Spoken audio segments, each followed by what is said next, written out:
Welcome to our official YouTube channel Odisha job service. देखो friends, आज आपण मन पई ओडिशा रे नव भारत स्टील प्लांट रे सिक्यूरिटी गार्ड रो वैकेंसी आउट हो सारी जहाँ कि ओडिशा रो समस्त जिल्ला रो पुरुष एवं महिला कैंडिडेट माने ए जॉब टी पई एलिजिबल होई परिबे। एथि सहित आपण मानकर बयस जदि आपण माने 18 वर्ष रु 45 वर्ष मध्य रे आपण माने हेतिबे तबे आपण माने जोगाजोग करि परिबे। शिक्षागत योग्यता आपण मानकर 10 पास किमा 10 फेल करथिबा कैंडिडेट माने ही ए सिक्यूरिटी चाकरी रे आपण माने नियुक्ति पाई परिबे। एथि सहित आपण मानकर हाइट 5 फुट 6 इंच प्लस थिबा दरकार। वेट एवं आपण मानकर मिनिमम 56 केजी प्लस थिले आपण माने अप्लाई करि परिबे।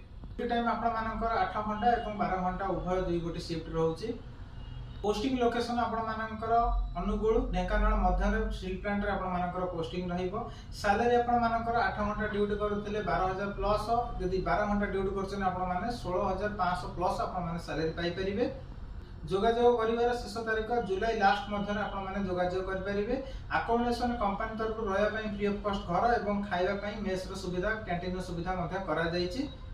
डॉक्यूमेंट आपण मानकर matric certificate, Aadhaar card, bank passbook, photo, COVID vaccine certificate ए सब डॉक्यूमेंट थिले आपण माने सीधा सड़क जोगाजोग करि परिबे। रसूलगढ़ नियर उर्मिटल प्लॉट नंबर 222 रे आपण माने सीधा सड़क जोगाजोग करि परिबे। जदि किछि अधिक आपण माने जानिबा को चाहउछथि तबे दिया जाथिबा ऑफिशियली कांटेक्ट नंबर रे आपण माने सीधा सड़क जोगाजोग करि परिबे।